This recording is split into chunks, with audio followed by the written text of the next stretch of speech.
Race royale, bonjour ou bonsoir, c'est votre fuseau horaire. En tout cas, que le Seigneur vous bénisse abondamment et une bonne année 2025, car on y est déjà. Et voilà pourquoi, pour commencer cette année, ça me tenait vraiment à cœur de prendre pas n'importe qui, mais quelqu'un qui va venir traiter quelque chose de très très important, quelque chose qui est dans l'actualité. Elle, on l'appelle notre consultante. C'est-à-dire que voilà, si on a des urgences, on dit prophétesse de la Belgique. C'est la maman des winners. Donc voilà. Et c'est en tout cas, c'est quelqu'un qu'on admire beaucoup, coach en estime de soi, tellement de casquettes, vous la connaissez, on a déjà eu à faire des émissions avec elle, même des lives sur Instagram. Elle était souvent là en train de vous motiver. Et aujourd'hui, voilà pourquoi on est là, pour parler vraiment de ce magnifique thème, les schémas qui se répètent, comment les briser. On va directement briser ce sujet-là pour pouvoir bien parler. Bonsoir coach. Bonsoir mon frère, comment vas-tu? Ça va et toi? Ça va. En forme? Bien. Amen. En tout cas, comment tu vas? Comment ça se passe? Comment la famille des winners se porte? La famille des winners se porte très très bien. Ils ont bu beaucoup d'eau 2024 et ils vont encore boire beaucoup d'eau en 2025 et je serai encore là, leur partenaire, pour les aider dans le bien-être et dans l'épanouissement de soi. En tout cas, vous pouvez compter sur moi. Mais comment? Attends, moi j'aurais bien un peu comprendre. Comment tu viens tous ces idées, des challenges? C'est-à-dire que tu ne formes pas seulement dans l'estime de soi, mais tu nous coaches. Maintenant, tu es rentré dans le sport. Tout. Qu'est-ce qui se passe? Comment ça vient en fait? C'est intéressant parce que tout est lié. Et c'est important en temps de parler de l'alimentation, de parler du sport, de comment bouger, de l'activité physique et de la santé mentale. Puisque je parle, on le sait, l'estime de soi, c'est vraiment, je parle beaucoup de la santé mentale et de comprendre que toutes ces choses sont liées pour garder un bon équilibre et garder une bonne santé mentale. Et donc voilà, c'est pas que j'ai juste envie de me faire un genre, ça a du sens réellement de pouvoir accompagner les personnes et de attirer l'attention sur le fait que, regardez, fais attention à ton alimentation, à ton hygiène de vie pour pouvoir garder un bon équilibre au niveau de notre santé mentale. Et j'ai envie de dire même une bonne hygiène de vie, notre vie même spirituelle. Je pense que c'est de l'ordre et tout se lie, vraiment. Waouh! En tout cas, vous allez comprendre aujourd'hui, on va parler des cycles à briser, à sortir un peu de notre confort. Alors d'entrée du jeu, on va parler de ce bon sujet qu'on a déjà annoncé.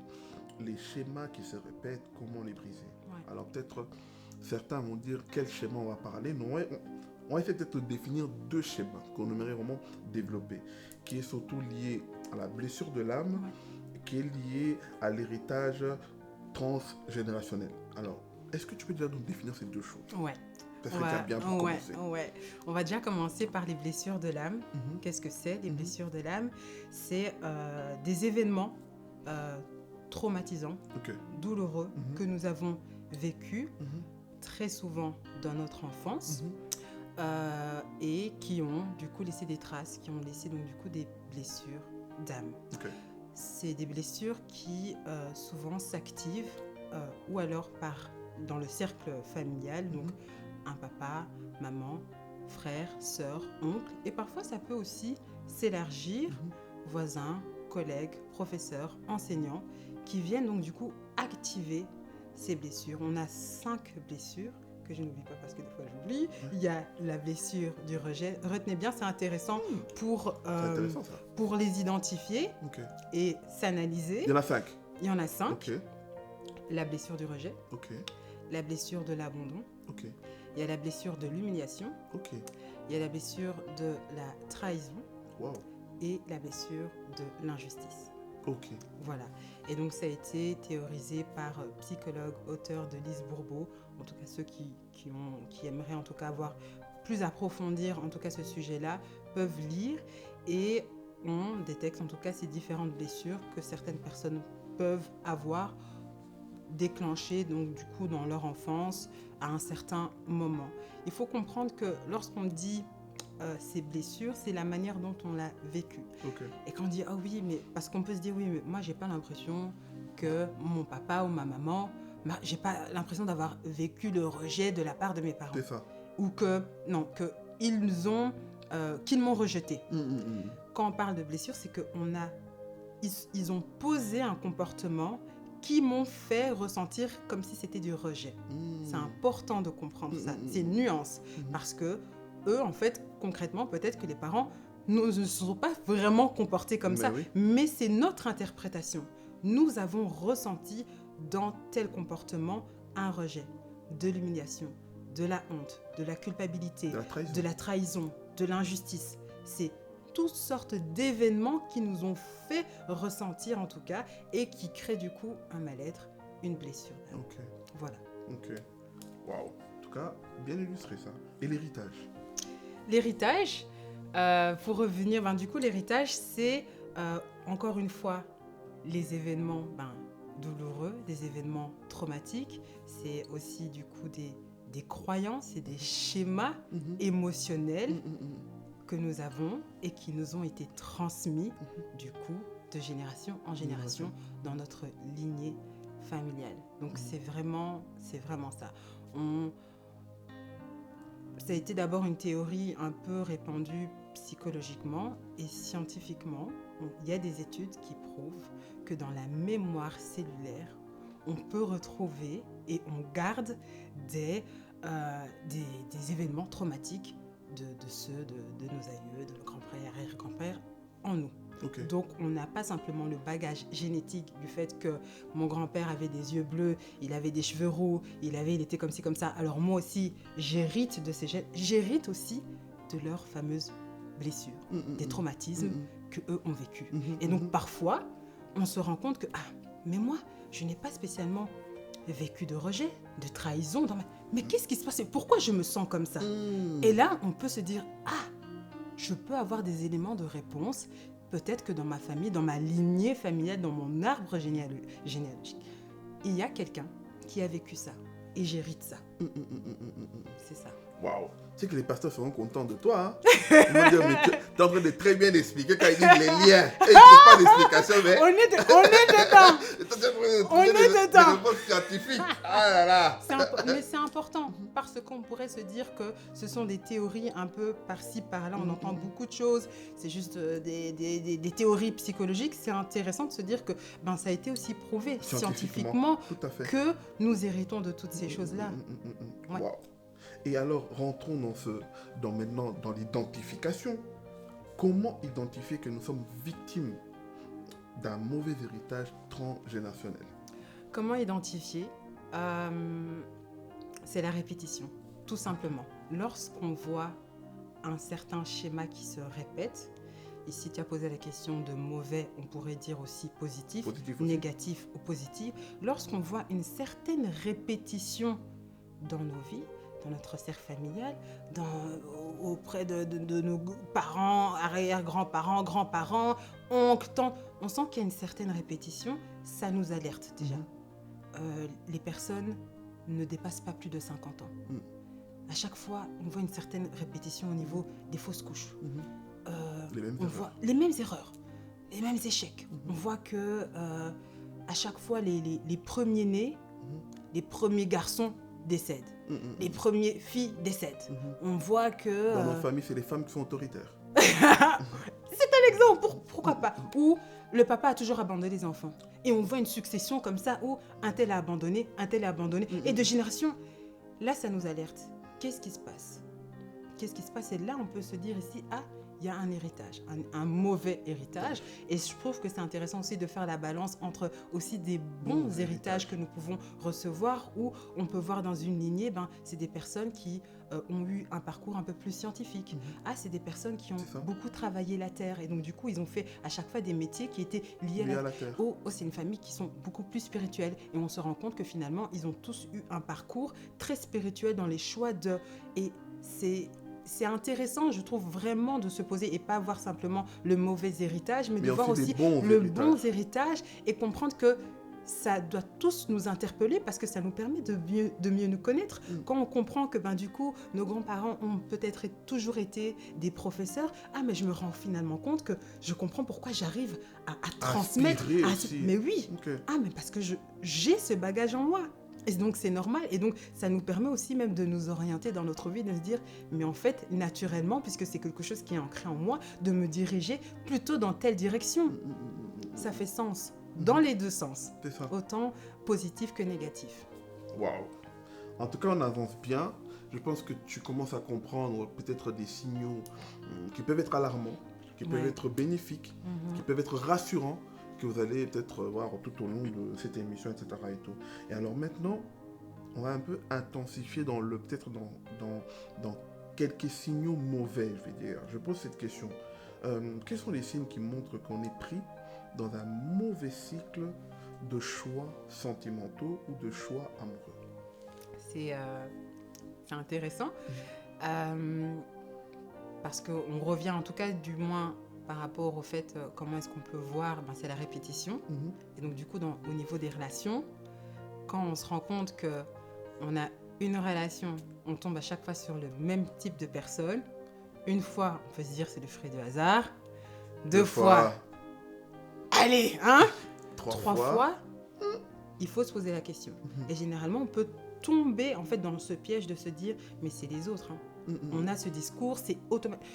Tous les hommes sont des mauvais. Oui, tous les hommes sont mauvais, toutes les femmes sont mauvaises. Moi, à chaque fois, je suis tombée sur ce genre de personnes. Mais est-ce que tu ne peux pas te poser la question, comment se fait-il que toujours toi, tu tombes sur le même type de personne? Est-ce qu'il n'y a pas quelque chose en toi qui attire ce genre de personnes, qui attire ce genre de filles, qui attire ce genre d'hommes qui ne te respectent pas, qui t'humilie, qui te trahit, qui t'abandonne. Je fais au lien avec les blessures. C'est ça. Est-ce que ce n'est pas toi qui attire un peu? Parce que tu as cette blessure-là qui est enfouie en toi. Tu es une proie facile et qui détecte facilement aussi. Exactement. Pour pouvoir... Et c'est pas non plus de toute manière...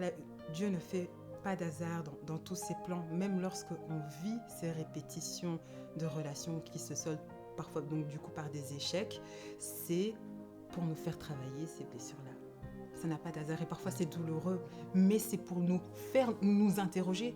Comment se fait-il, une fois, deux fois, trois fois, qu'à chaque fois je tombe toujours sur le même type de personne? J'aimerais rebondir du coup par rapport à l'actualité qu'on a vécue en 2024. Ici, encore une fois, j'aime bien vraiment mettre le cadre. Ce n'est vraiment pas pour commencer à condamner qui que ce soit ou à jeter la pierre. C'est vraiment un cas d'étude pour nous donner et pour essayer d'illustrer tout ce qu'on est en train d'exposer. On a l'influenceuse Vanessa Keshiro. On a vu comment est-ce qu'elle a, dans un live, elle a vraiment exposé sa détresse avec son compagnon, où elle exprimait vraiment qu'elle était totalement perdue et elle le disait, je tombe à chaque fois sur le même type de personne. Moi, j'ai l'impression que tous les hommes sont mauvais. Et elle commence à dire, les filles, elle pleurait, oui, les filles, les hommes sont mauvais. Mais à des milliers de personnes qui la suivent et qui entendent ça et qui se disent, ah oui, c'est vrai, regarde, à chaque fois. Une belle femme comme ça mais elle subit toutes ces choses-là. Les hommes sont mauvais, vraiment. Les hommes sont mauvais. Et donc, du coup, les croyances comme ça s'installent. Alors que quand on change, on essaie de regarder sur un autre angle, est-ce que c'est vraiment les hommes qui sont réellement mauvais ou est-ce que c'est toi dans tes choix? Comment se fait-il que tu tombes à chaque fois sur le même type de personne et que tu ne peux pas te remettre finalement en question? Est-ce que ce n'est pas moi qui attire? Est-ce que ce n'est pas moi qui est un... Et vraiment, je pense que ça nous pousse à être responsable par rapport à ces événements douloureux que nous vivons et à ne pas rejeter à chaque fois, à ne pas tomber dans la victimisation et de ne pas divulguer. J'ai été vraiment très très fâchée parce que c'est vraiment partager des croyances et de croire que tous les hommes seraient forcément comme ça ou toutes les femmes seraient et qu'on tombe comme ça dans des préjugés. On est vraiment dans le stéréotype. Oui, exactement, dans des préjugés, on balance comme ça et dire mais non, prends le temps de te soigner, de guérir de certaines blessures, de comprendre comment se fait-il. J'en suis très certainement sûre que dans le schéma familial, il y a quelque chose qui a fait qu'elle attire ce même type de personnes. Et tu verras que quand tu commences à travailler sur toi-même, que tu vas attirer des personnes différentes. Je crois que ça commence identité, estime de soi. Ça commence toujours par toi. Quand tu commences à te dire que j'attire à chaque fois ce même type de situation, ce même type de personne, il faut que je me pose la question. Est-ce que c'est vraiment eux le problème ou c'est moi? C'est ça. C'est ça. Waouh. Et les comportements comme le kangamotema. Ça fait quelque chose ça, c'est un gros morceau. Ça, c'est un gros morceau. Ça, c'est un gros morceau. Ça, c'est un morceau vraiment fait générationnel, on le voit. Parce que tu vas voir que, et surtout, on le voit dans cette génération, beaucoup, ils en souffrent. Par exemple, ils peuvent vivre quelque chose de traumatisant. Ouais. Ils vont chez la maman ou chez la tante, ils diront, mais non, nous aussi on a vécu ça. On est restés. Tous les hommes sont pareils. Aucun homme sera fidèle. Tous les hommes, ils vont te taper. Tous les hommes sont violents. C'est-à-dire que, au lieu que tu puisses avoir un confort positif ou peut-être une compréhension à ta souffrance, mais on minimise ta douleur, en fait. Donc c'est là où j'aimerais maintenant poser la question.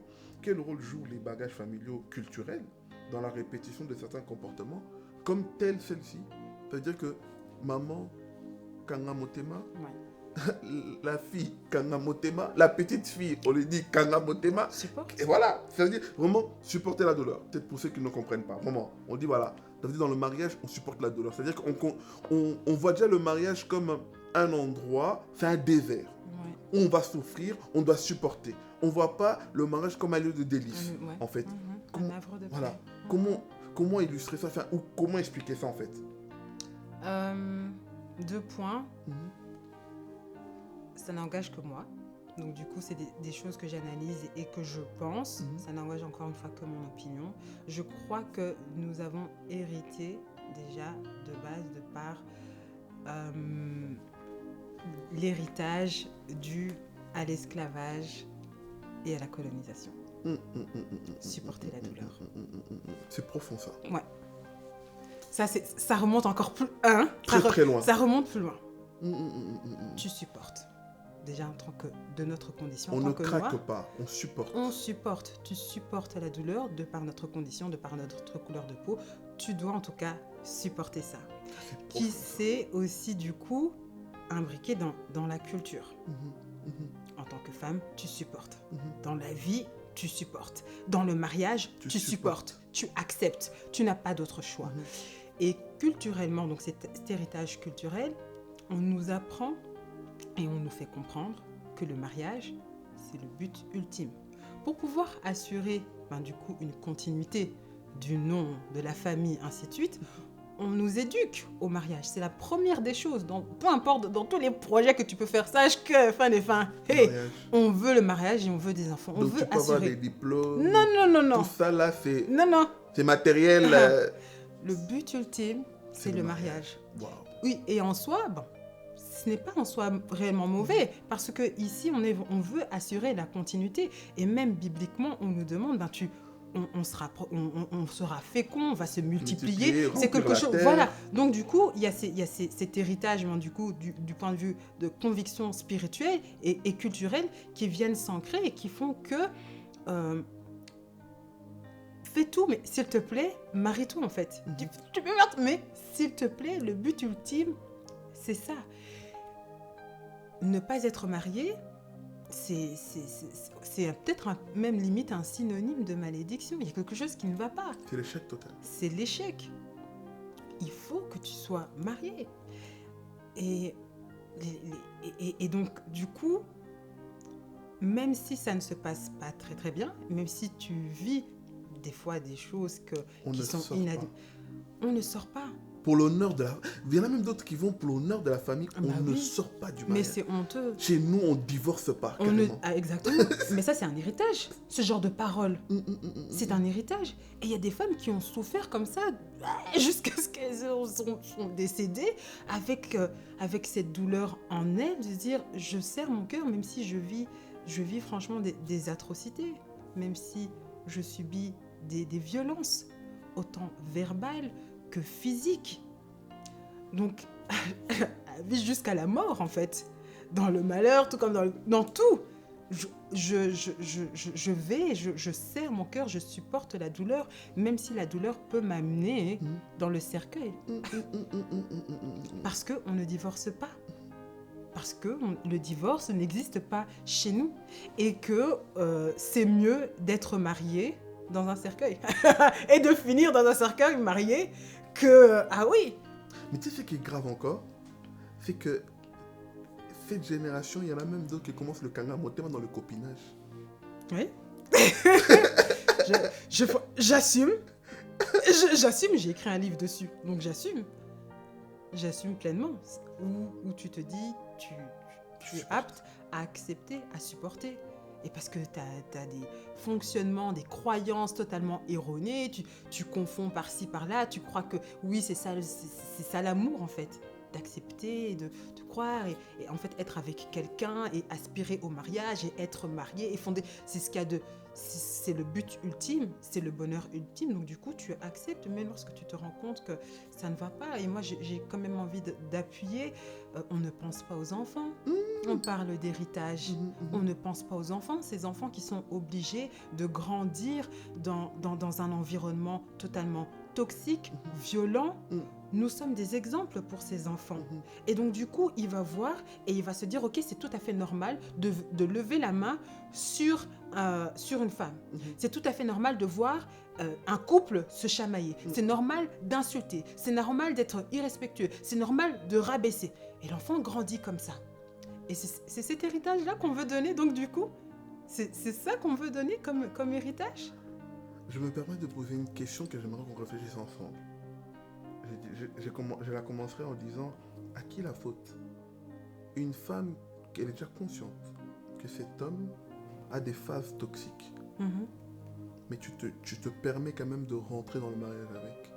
Parce que tu veux peut-être juste avoir des enfants. Oui. Ou parce que tu veux juste vivre dans un environnement où qu'on te considère aussi, toi si tu es marié. Le statut, la reconnaissance. Toi aussi tu as vu. Mais oui. Est-ce que la femme, elle n'est pas quand même fautive dans son action? Elle est parce que c'est un choix. C'est un choix.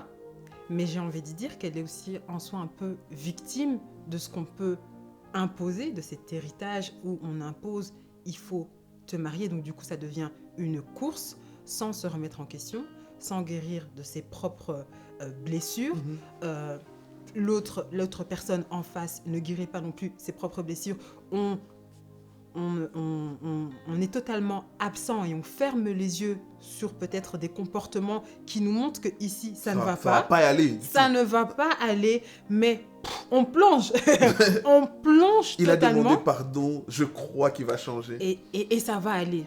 Ça va aller. Par la foi, nous croyons que les choses vont changer. Et donc du coup, on plonge la tête baissée vraiment dans ce mariage parce que le titre, la reconnaissance, la famille commence à mettre la pression, l'âge avance, c'est quand que tu vas me faire des enfants. On entend souvent ça. T'as 30 ans, hein. Et l'âge commence à avancer, hein.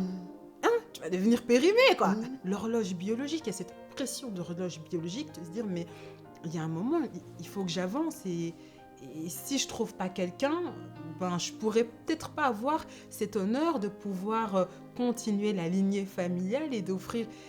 Et donc, du coup, un peu dans tout cet héritage, dans tous ces conseils, dans toutes ces croyances, dans toutes ces traditions, on s'embarque. Et pour moi, dans des choix qui ne sont pas éclairés, malheureusement, par le Saint-Esprit, on s'embarque dans des relations où le Saint-Esprit nous montre, où cette voix te parle et te dit, ça nous va. Je te dis que ce n'est pas le plan parfait pour toi. C'est un cercueil. Il ne peut pas obliger. Le Saint-Esprit nous conseille. Amen. C'est un conseiller. Il ne peut pas obliger. Amen. Mais il te montre. Moi, je suis convaincue. Pas je suis convaincue. Je suis en tout cas un exemple et j'en parle dans mon livre. À plusieurs reprises, ça ne va pas. Ça ne va pas aller. Ça ne va pas aller. Fais attention. Et tu n'écoutes pas. Mais n'oblige pas. Il ne te fait que conseiller. Et c'est mieux qu'après que tu déplores. Donc du coup, les conséquences de cet acte, tu vois les fruits, tu te rends compte que c'était réellement un mauvais choix. Et parfois, ce sont des choix... Enfin, on voit, pour toujours rebondir, en tout cas dans l'actualité, de cette... j'ai oublié si elle venait, c'est une Congolaise, du Congo ou Canada, et on a vu cette vidéo où elle a réussi à se faire filmer, et on voit comment son mari la frappe. Moi, j'ai même pas su terminer la vidéo. On voit comme ça, c'est comme ça, dure au moins 10 minutes. Impossible pendant 10 minutes, cette femme s'est fait tabasser et on la voit dans tous les sens et on se rend réellement compte que ça c'est juste un jour et que ça fait peut-être plusieurs années on la voit avec on voit certaines photos qu'ils ont trois enfants je pense, que ses enfants ont vécu ça, qu'elle a vécu ça pendant plusieurs années et qu'ils étaient attachés à une église et personne n'a osé quand même se positionner par rapport à ça. Et moi, mon message, en tout cas ici, vraiment au travers de cette émission, je pense que c'est important qu'on arrive à pouvoir et que c'est très, très tabou. On doit pouvoir se positionner par rapport à ce genre de comportement, car c'est un héritage. Amen. Et je crois réellement que l'Église ne peut pas être complice de perpétuer ce genre d'héritage. Tout à fait. Dans les différentes familles. Tout à fait. Qu'on doit avoir le courage de se dire, on brise ça. Qu'on nous a peut-être éduqués, c'est vrai, mais nous croyons qu'en Christ, nous sommes des nouvelles créatures. Amen. Que le Seigneur nous permet de nous renouveler notre intelligence, de discerner qu'est-ce qui est bon et qu'est-ce qui n'est pas mauvais. Qu'est-ce qui est bon et qu'est-ce qui est mauvais. Et d'aider déjà même avant, au maximum, avant que les personnes ne puissent s'engager. Et quand il y a ce genre de situation, réellement se positionner pour éviter, comme on entend à chaque fois, oh, cette personne est décédée. Oh, cette personne est décédée. Et après, oh, il fallait, mais c'est trop tard. Oui, mais c'est trop tard. C'est trop tard. Et moi, j'insiste encore une fois, je pense aux enfants. Parce que c'est les enfants qui, après, vivent aussi avec ça, en fait. Ces enfants, c'est la société, la future société. Donc, du coup, qu'est-ce qu'on lègue ? On est toujours, encore une fois, dans ce principe d'héritage. Donc, autant je pense, du coup, à ces femmes, à ces hommes qui ne s'agissent pas très, très bien et qui vivent totalement dans un désordre, qui sont remplis de blessures, qui ne sont pas guéris, qui se mettent ensemble et ça devient chaotique. Et il y a des enfants qui vivent tout ça. Et ok, les personnes se séparent, mais c'est des enfants qui ont vécu ça, qui eux vont du coup répéter ce schéma, répéter ce cycle à leur façon quand ils voudront et désireront aussi fonder un foyer. Ouais. Wow. On a une responsabilité bien plus grande qu'on ne puisse l'imaginer. J'aimerais même le répéter très haut. Mieux vaut être célibataire heureux qu'être marié malheureux. Ouais, clairement.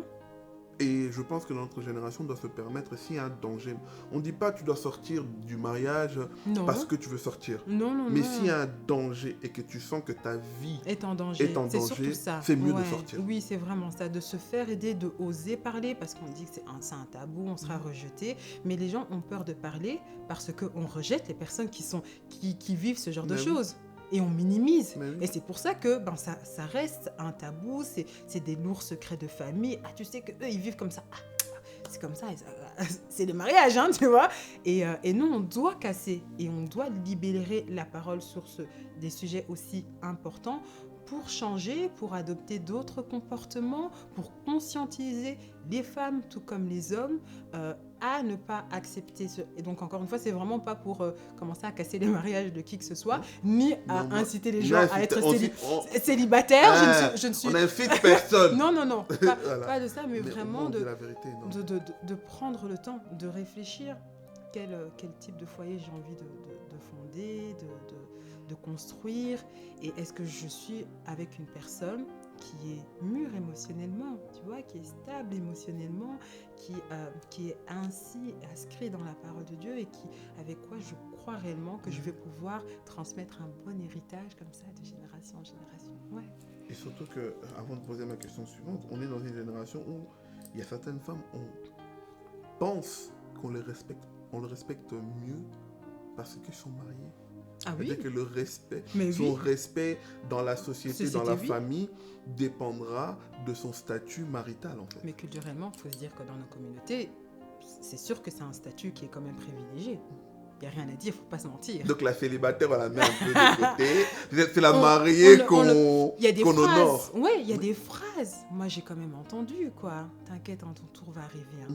Aujourd'hui, c'est ta soeur, mais t'inquiète. Genre comme si je souffrais si je souffrais de ça, tu vois. Le panier circule encore. Mais t'inquiète, hein. Genre, je sais que ça doit être dur, hein. Patient, mais prends courage. Les paniers circulent encore. Mais c'est dingue. T'es là, tu te dis, ben non. Et c'est ça qui crée des mal-être, c'est ça qui crée des complexes. Là, il n'en faut pas, je pense, tu vois. Et cette personne-là, peut-être le Seigneur ne permet pas encore parce qu'elle n'est pas encore prête, parce qu'il y a des blessures qu'elle doit guérir, ou que l'autre personne aussi, Dieu est en train de travailler cette personne-là pour qu'il puisse guérir ses blessures, afin que lorsque vous vous trouvez, à son temps, que ça soit parfait.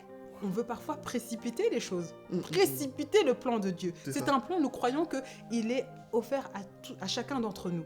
On doit pouvoir être prêt. Parfois, on veut cueillir le fruit un peu trop tôt. Amen. Voilà. Wow. Et c'est pas parce que ce n'est pas destiné. C'est pas que le mariage n'était pas destiné. Mais le temps. Attends le bon moment.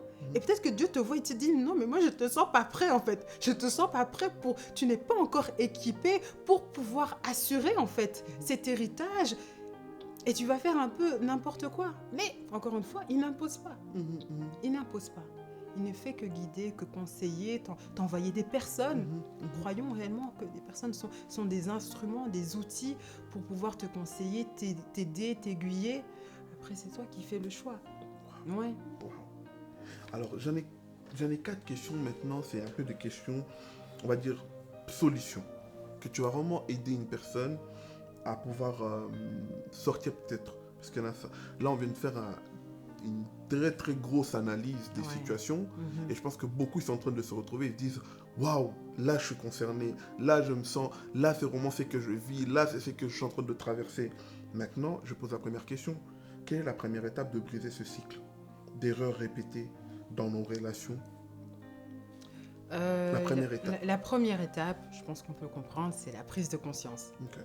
Il faut pouvoir se rendre compte qu'il y a un problème. On ne peut pas aller chez un médecin sans réellement comprendre qu'on est malade. C'est ça. Et donc, c'est réellement la première étape. Il y en a bien sûr d'autres, c'est tout un processus, mais reconnaître que lorsque on écoute cette émission, mais je me reconnais finalement ici, peut-être dans ce schéma-là. Je me reconnais dans cette blessure-là, dans cette blessure-là. Je me rends compte qu'il y a tel événement lorsque je creuse. C'est une étape hyper importante parce que c'est le fait d'être dans le déni, dans le déni de « moi, j'ai pas de blessure. Moi, je suis sainte. Je n'ai pas de blessure. Il n'y a rien qui m'affecte. Tout va bien. Je suis vraiment bien. » Parce que c'est l'ego qui parle, qui nous empêche de honnêtement guérir de ces blessures et qui nous font attirer ces différentes situations, ces différents schémas, ces différents schémas qui ne cessent de se répéter dans nos vies. Ouais. Mais alors, prenons le cas de on reconnaît cette prise de conscience. Je vais même illustrer une image. Je prends le cas d'une femme qui reconnaît que elle est actuellement avec un pervers narcissique. Mais au nom de l'amour, elle n'arrive pas à sortir. Comment ça se fait que, malgré la prise de conscience, on a du mal à se détacher? On a du mal à dire stop. On a du mal à stopper, en fait, cette hémorragie. C'est une question vraiment très, très intéressante, puisqu'on a pu commencer à définir le début de cette émission, quel est l'héritage transgénérationnel, quelles sont ces blessures, et comprendre à quel point elles sont ancrées en nous, dans nos gènes, dans la mémoire cellulaire. Et donc aujourd'hui, est-ce qu'on peut réellement blâmer une femme qui est réellement avec un pervers narcissique, qui a envie, qui prend conscience, mais qui a envie, mais d'autres choses? C'est des liens. C'est des liens. C'est des liens qui sont enfuis en elle et qui ne l'aident, qui ne lui permettent pas vraiment de prendre la décision de se dire aujourd'hui je me lève, je pars. Ce sont des liens, c'est ancré en elle. Donc on comprend que ce n'est pas facile, que c'est vraiment tout un processus, qu'on peut prendre conscience et puis finalement, non, je reste quand même. Peut-être qu'il va changer. Peut-être qu'il va changer. Peut-être demain, ça va aller mieux. Ça va aller mieux et peut-être que j'ai osé quitter, mais ça m'a fait trop de mal. Je reviens dans ma zone de confort. Ou peut-être, est-ce que je trouverais mieux? Aussi, est-ce que je trouverais mieux? J'ai pas l'impression, donc je reviens dans ma zone de confort. C'est douloureux. Tu sais, le processus de guérison, c'est quand même, et comme on parle de blessure, une blessure, pour qu'elle soit traitée, quand elle est ouverte comme ça, est-ce que tu as réellement envie qu'on commence à mettre le désinfectant? Ah non. Ça fait mal. Ça fait trop mal. Donc, non, je préfère mettre le pansement. C'est fini. C'est rapide. Et même si je sens que cette blessure n'arrête pas de s'ouvrir, et il y a plein de pus et c'est douloureux, je n'ai pas envie de traiter parce que ça fait mal. Ça fait mal de reconnaître que cette blessure, elle est là, de comprendre d'où elle vient, d'être honnête avec soi, de faire face à ces fantômes, de faire face à ces traumatismes, de faire face à ce qu'on a peut-être vécu dans notre enfance, par-ci, par-là. C'est douloureux. Donc on préfère être dans le déni. On préfère être réellement dans le déni, dans le recul par rapport à tout ça. Et c'est compliqué à une personne de pouvoir quitter. Ouais. Je suis en train de voir plein de personnes en train de se dire mais c'est réellement ça mon problème. Hein? C'est réellement ça mon souci. Tu vois? Et comment est-ce que... Je parle en même cas là. Ouais. Tu vois la difficulté que tu as d'expliquer là. C'est que tu te dis mais tu te débats etc. et tout. On va quand même oser les challenger en disant mais comment est-ce qu'ils peuvent commencer à poser le pas de sortir de ce schéma? Qu'est-ce que tu peux leur dire? Il y a comme, donc on a commencé par la prise de conscience. On sait qu'on a cette étape-là. C'est un peu compliqué, difficile. Il y en a d'un coup, prise de conscience, ils mettent en place et ils quittent. Il y en a où ça va prendre un peu plus de temps, mais c'est vraiment la première étape. Prise de conscience, j'ai le courage de reconnaître il y a une blessure ici. Il faut que j'aille me faire soigner.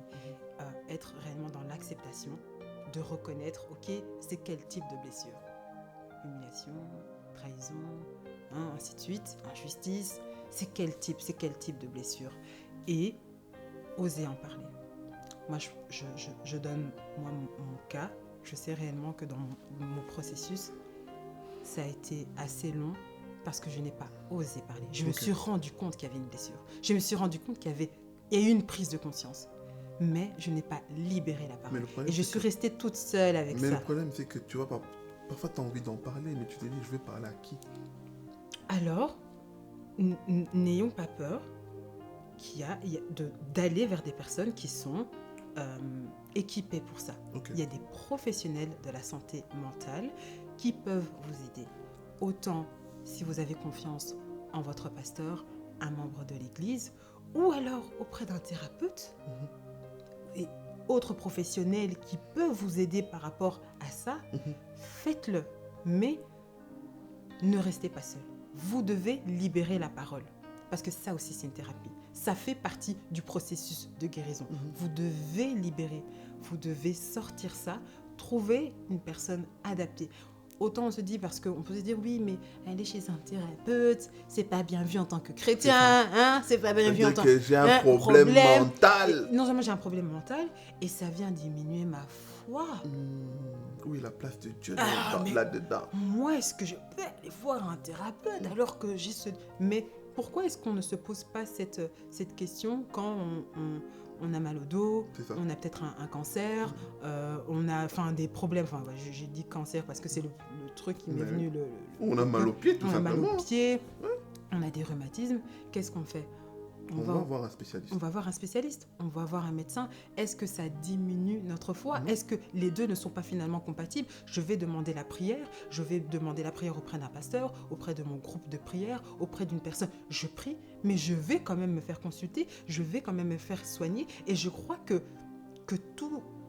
le Seigneur travaille autant avec toutes ces choses-là parce que il a donné la capacité, il a donné des compétences, il a donné ce don auprès des pasteurs, tout comme il a donné aussi l'intelligence aussi auprès de ses soignants. C'est ça. Et donc ici, on a peut-être un médecin qui est cardiologue, qui est pneumologue. Croyons qu'un thérapeute, il a aussi reçu donc du coup les compétences pour pouvoir nous aider dans tout ce qui est domaine de santé mentale.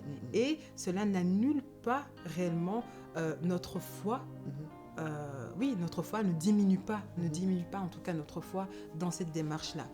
Avant de poser ma dernière question, j'aimerais poser celle-ci qui m'est venue. Est-ce qu'on n'est pas aussi, quand je parle de communauté, je parle vraiment de la communauté africaine dans son ensemble, est-ce que la solitude n'a pas été aussi quelque chose diabolisé dans notre communauté? C'est-à-dire qu'une personne, lorsqu'elle est seule, limite, c'est vraiment, t'es maudite en fait. Mais oui. On ne sait pas. Donc, c'est-à-dire que tu es fait à être toujours accompagné. Parce que parfois, je l'ai même entendu dans le journal, c'est-à-dire que les personnes ont peur de la solitude. C'est-à-dire comme si, lorsque tu te retrouves seul avec toi-même, même s'il y a Dieu, tu te sens incomplet. Ouais. Est-ce que ça, c'est pas aussi quelque chose de transgénérationnel qu'on s'est inculqué? Du coup, ça veut dire que coûte que coûte, je dois être avec quelqu'un. Ben oui, clairement. En tout cas, je rebondis, j'affirme et je confirme. Oui, réellement, c'est encore une fois, je disais, c'est une malédiction de ne pas être en couple, de ne pas être marié, de ne pas c'est une malédiction, c'est vu comme ça.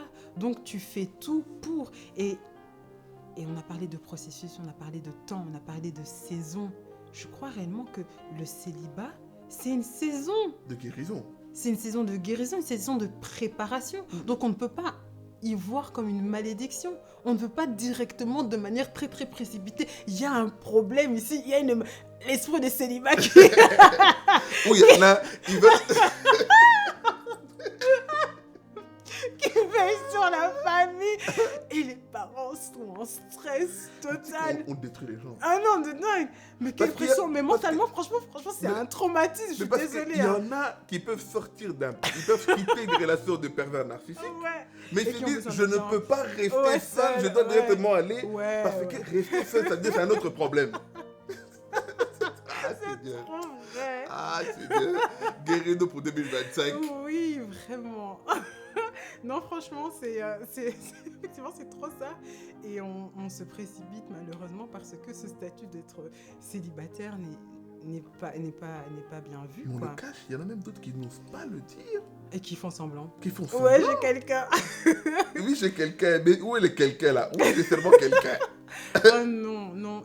Et ça crée des traumatismes. Pour toujours revenir donc du coup sur le thème, ça crée aussi un traumatisme.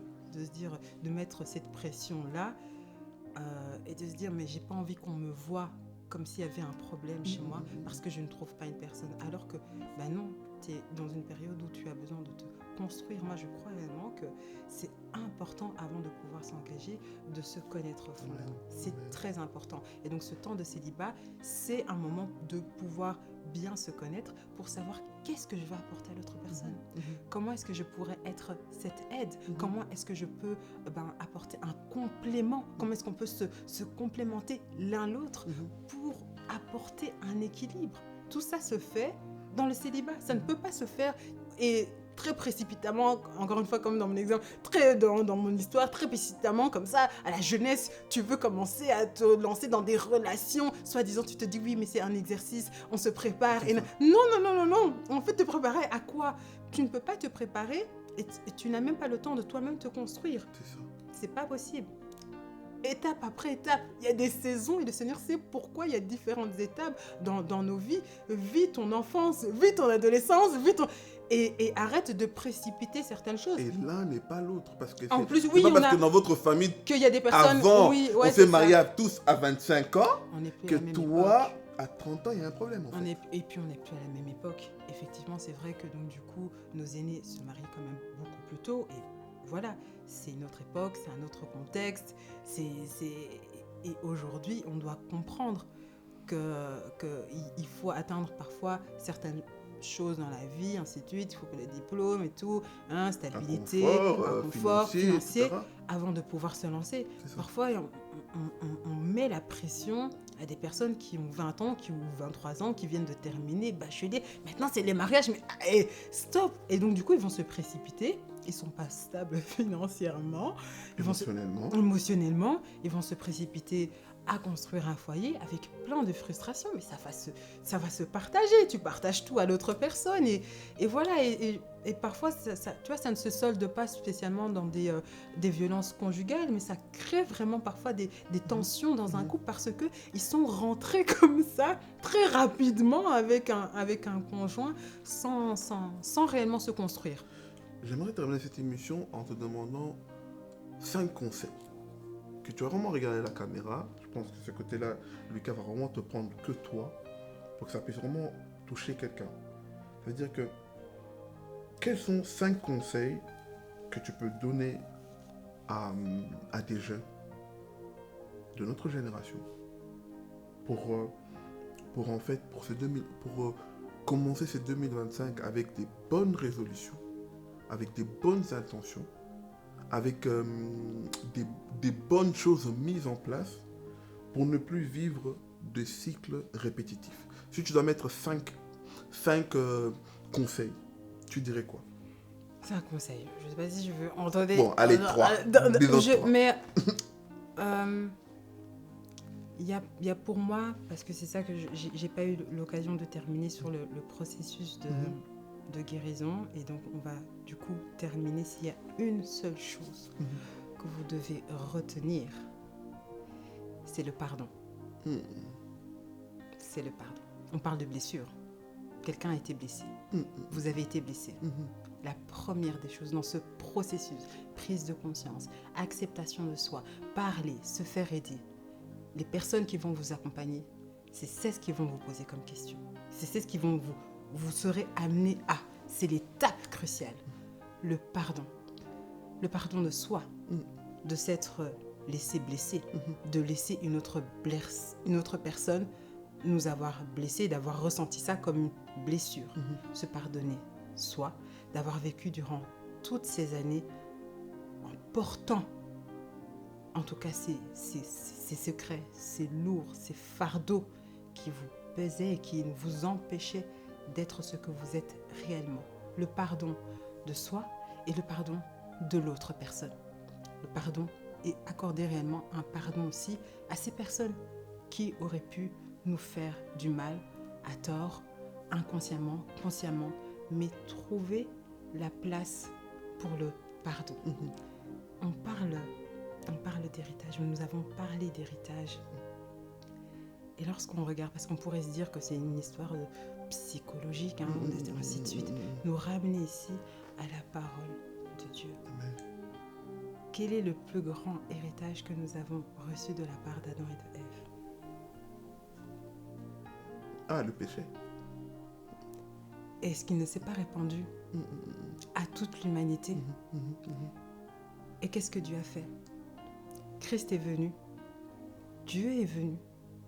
Il est venu pour pouvoir nous réconcilier, Amen. Pour nous porter, pour nous pardonner, pour nous apporter ce pardon, pour nous réconcilier avec le Père. Nous réconcilier avec le Père, nous réconcilier avec nous-mêmes. Il est venu. Et ce pardon-là, c'est ce pardon que nous devons embrasser. Amen. C'est ça la clé. C'est ça l'une des plus grandes clés. C'est ça l'une des plus grandes clés à retenir. Parmi toutes les choses, je pourrais vraiment vous donner des conseils, ainsi de suite, comment jouir de sa vie, ainsi de suite. Vraiment la chose la plus importante ici, une seule chose que vous devez retenir, c'est ce pardon. Être touché par ce pardon, vraiment, pour avoir la possibilité de pardonner ici les autres personnes. Être touché par ce pardon qui, pour moi, est le reflet de l'amour de Dieu, qui enveloppe cet amour inconditionnel, infini, illimité, pur et parfait. Être touché et être débordé de cet amour qui ne fait que tu n'as pas d'autre place. Quand tu es touché par cet amour, tu n'as pas d'autre place que de pardonner aussi ceux qui t'ont fait du mal, ceux qui t'ont traumatisé, qui t'ont brutalisé, qui t'ont rejeté, qui t'ont abandonné. Et tu es touché par l'amour de Dieu et qui te pousse aussi toi-même à pardonner parce qu'il te pardonne, il t'accepte dans ses imperfections. Tu n'as pas d'autre choix. Quand tu es touché réellement par cet amour-là, il n'y a pas d'autre place que de pardonner aussi ceux qui nous ont effectivement aussi fait du mal. Et on a du coup de la compassion. On comprend qu'eux-mêmes sont blessés. Je suis blessée et ils sont blessés. Et il y a de l'espace. Il y a un espace d'amour qui me pousse réellement à pardonner, en tout cas ces personnes-là. La première, vraiment, c'est la chose la plus importante pour commencer cette nouvelle année 2025 dans laquelle nous sommes, pour pouvoir nous libérer de tous ces schémas, laisser la place au pardon, pour pouvoir pleinement embraser et vivre une vie libéré de tous ces fardeaux, de tous ces traumatismes, de toutes ces blessures. Il est venu pour ça. Il a porté tout cela à la croix. Alors pourquoi, encore une fois, garder toutes ces choses-là alors qu'il s'est livré à la croix pour pouvoir nous libérer de ce péché, mais aussi également du coup de toutes ces blessures-là. Nous avons la possibilité, nous le croyons, en son nom, en son amour, au travers de son sang, de nettoyer et de guérir de tous les liens, de couper tous les liens, de devenir une nouvelle créature. Qu'en 2025, vous soyez une nouvelle créature. Nous voulons des hommes et des femmes, des winners impactants, de nouvelles créatures. Toutes choses sont passées. 2024 est passé. 2025 est une nouvelle année où vous êtes une nouvelle créature en Christ. Le sang vous nettoie toutes les différentes cellules de votre corps, tous les domaines de votre vie, tous les systèmes de pensée. Vient faire tomber toutes les limitations qui sont en vous pour pouvoir embrasser la personne que vous êtes. Lorsqu'on est chargé de toutes ces blessures, ce n'est pas possible d'accomplir la mission que tout à chacun a. Tous les plans, c'est pas possible de croire à la parole qui nous dit que Dieu a des plans de bonheur et non de malheur. Amen. Lorsqu'on vit toutes sortes de schémas, on aura beau nous prêcher, mais on se dit ce n'est pas pour moi. Et pourtant, c'est sa parole. C'est pour ça qu'on doit pouvoir renouveler nos pensées. On doit pouvoir se détacher de ces blessures. On doit pouvoir guérir. Ce n'est pas pour d'autres personnes, c'est pour chacun d'entre nous. Ça s'inscrit dans notre plan prévu pour nous ici-bas sur cette terre, afin d'accomplir notre appel parfaitement. Nous devons nous libérer de tous ces poids, de toutes ces chaînes pour réellement impacter, pour pouvoir être des lumières telles que le Seigneur nous demande d'être des lumières dans ce monde, pour pouvoir briller, pour pouvoir impacter, pour pouvoir embrasser la mission que Dieu nous a confiée. Je me suis posé la question, Seigneur, pourquoi est-ce que je suis ici? Et Dieu m'a répondu, et je crois réellement que cette réponse ne t'est pas limitée à moi-même, elle est limitée, elle s'étend à chacun d'entre nous. Et nous ne sommes pas ici pour pouvoir vivre une vie où on est un peu invisible comme des fantômes, où on doit se cacher, on est des lumières, on doit pouvoir réellement briller dans ce monde, avoir aucune honte et de ne pas se laisser charger par toutes sortes de fardeaux. On doit gagner des âmes. Nous sommes amenés à pouvoir gagner des âmes. Et on gagne des âmes comment? En portant des fruits. Comment est-ce que vous pouvez porter des fruits en 2025? Et on porte des fruits par nos œuvres, par nos actions, parce que nous pouvons entreprendre, par la manière dont on peut apporter dans cette société. C'est comme ça qu'on gagne les âmes. Mais il faut pouvoir se décharger de tous ces liens, ou sinon on ne pourra pas accomplir la mission qui nous a été donnée. Nous devons réellement pouvoir porter des fruits. On va bientôt terminer. Je sais, on va bientôt terminer. Je veux aller au bout en 30 secondes de la réflexion. Christ a posé la question à ce figuier. Porte des fruits. Pourquoi est-ce que tu ne portes pourquoi tu ne portes pas de fruits? Et on était hors saison. Donc, ce pauvre arbre, il dit, mais moi, je ne peux pas... Ce n'est pas la saison. Pourquoi est-ce qu'il lui a posé la question? Il lui a posé la question parce qu'il savait que malgré le hors-saison, cet arbre était en capacité de quand même porter des fruits. Dieu qui est éternel, qui est aussi hors saison, qui est aussi hors du temps, qui est aussi hors système, et nous sommes à son image. Il a mis cette essence éternelle. Il a mis cette part divine en chacun d'entre nous. Nous sommes ces arbres aussi également qui devons produire ce fruit. Et il nous pose la question, pourquoi est-ce que tu ne portes pas des fruits? Et nous, on est là avec nos casseroles et nos bagages. Oui, mais parce que j'ai des liens. Oui, mais parce que c'est un tel. Oui, mais il faut... Peu importe. Moi, je te demande parce que je sais qu'il y a une part de moi en toi.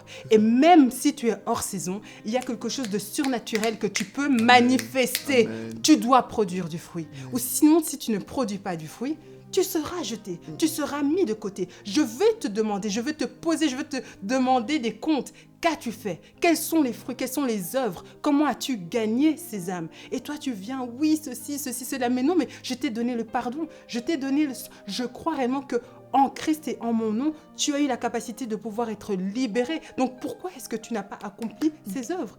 Toutes ces choses que tu me dis, oui, mais c'est pas le moment, oui, mais c'est pas la bonne situation, oui, mais j'ai grandi, j'ai pas grandi avec le bon parent, ainsi de suite.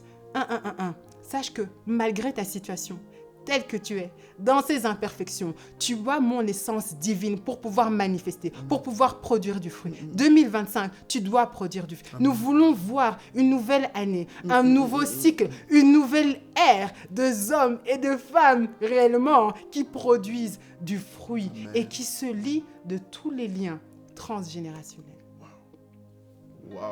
Waouh. Je peux même pas rajouter. Je te dis juste merci.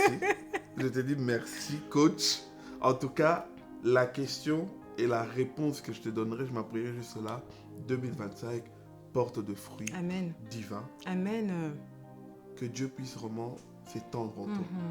En tout cas, on te posera la question fin de l'année. On reviendra. Est-ce que tu as porté des fruits? Oui, yes. Rendez-vous encore. Que le Seigneur vous bénisse.